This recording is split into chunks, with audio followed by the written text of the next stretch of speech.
राम राम। मैं कानपुर से पंडित दीपक पांडे। आज मैं आप बात कर रहा हूँ सनातन धर्म में अडिक पूजा, भगवान सूर्य की पूजा यानी डाला छठ के पर्व के रूप की पूजा के बारे में। संस्कृत वाग्मय में समस्त ग्रंथ भगवान सूर्य की स्तुति से भरे हुए पड़े हैं। केवल ऋग्वेद में ही सूर्य से संबंधित कुल 14 सूक्त बताए गए हैं, जो सूर्य को सर्वश्रेष्ठ देवता के रूप में घोषित करते हैं और एक काल्पनिक प्रशंसा नहीं है, बल्कि प्रत्यक्ष रूप से ये दृष्टिगोचर होता है। सूर्य से ही जड़, चेतना, चर, अचर सभी का जीवन संचालित हो रहा है। रात्रि काल में निःशेष चेष्ट पड़े जगत को अपनी उदय से नव स्फूर्ति प्रदान करते हैं और जिससे पृथ्वी लोक का कार्य आरंभ होने लगता है। पृथ्वी सहित समस्त ग्रह उपग्रह इन्हीं की निरंतर परिक्रमा कर रहे हैं। सूर्य से ही दिक, देश, काल, पृथ्वी, आकाश, नक्षत्र मंडल आदि का विभाग होता है। सूर्यदेव ऋतुचक्र के नियामक हैं। इन्हीं के द्वारा पृथ्वी, अग्नि, जल, वायु आदि का पोषण हो रहा है। सूर्य उपासना, सूर्य अग्र, सूर्य के निमित्त गायत्री मंत्र का जप, तप, व्रत तथा संध्या वादन आदि से मनुष्य को मनोवांछित कामनाएं सदा पूर्ण रहती है। इनकी उपासना करने वाले कभी भग्न मनोरथ नहीं होते हैं।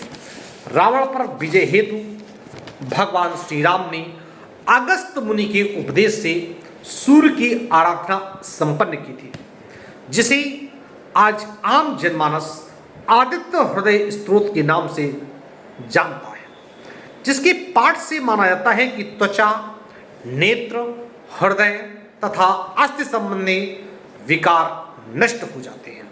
भगवान श्री कृष्ण ने भी सूर्य की आराधना की थी। भगवान कृष्ण और जाबवंती के पुत्र सांब को कुष्ठ रोग हो गया था। भगवान सूर्य की उपासना से उनका रोग शमित हुआ। मयूर कवि ने अपने कुष्ठ रोग की निवृत्ति हेतु सूर्य शतकम की रचना की थी। राजा सत्राजित को आराधना के फलस्वरूप भगवान सूर्य ने सैमतक मणि प्रदान की थी।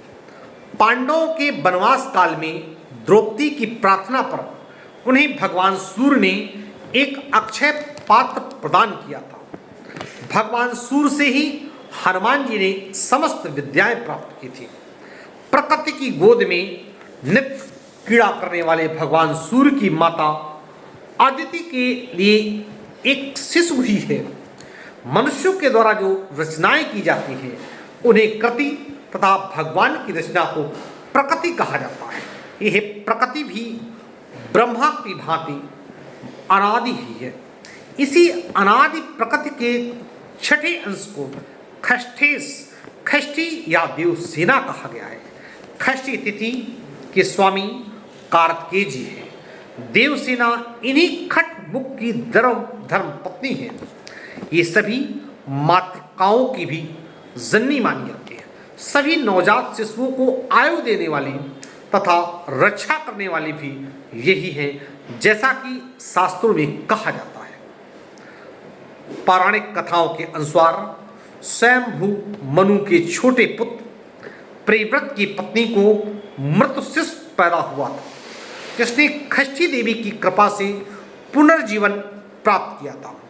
तभी से सभी सनातन धर्मावलंबी अपने नवजात शिशुओं के जन्म से छठे दिन खष्टी पूजन का विधान करते चले आ रहे हैं।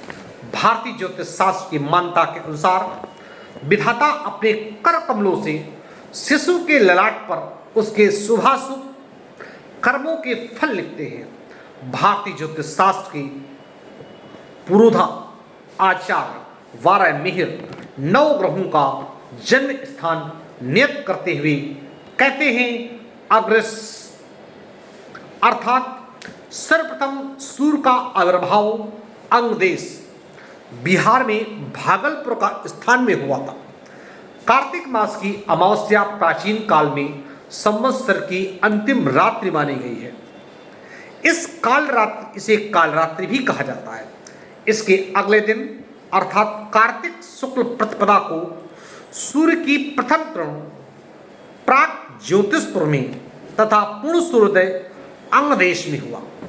यही सूर्य की उत्पत्ति स्थल माना गया है।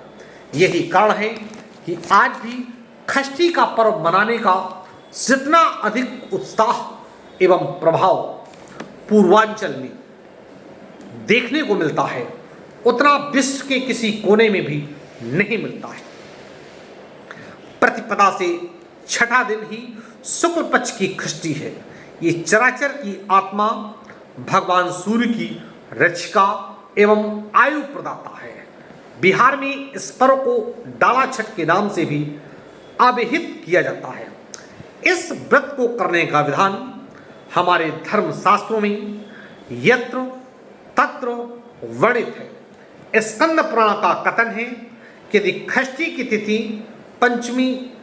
पंचमी भेदी हो तो इसे उस दिन ना करें, अपितु जब षष्ठी शुद्ध हो अथवा सप्तमी से मेल हो रहा हो तब करना चाहिए।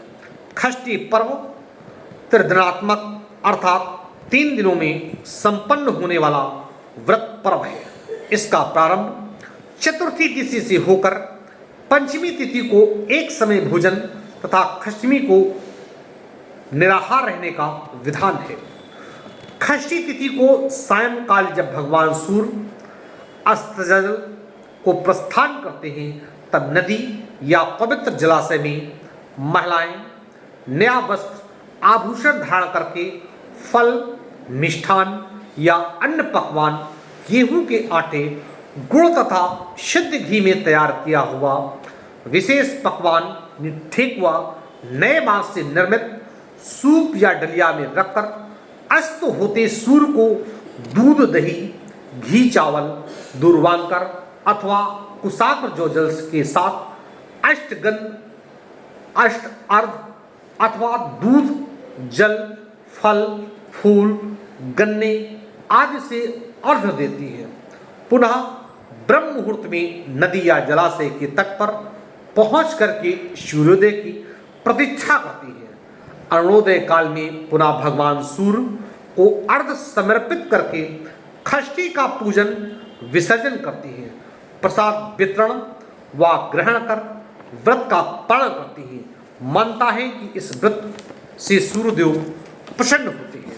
मैं कानपुर से पंडित दीपक पांडे, ज्योतिषाचार्य व वास्तुशास्त्र विशेषज्ञ।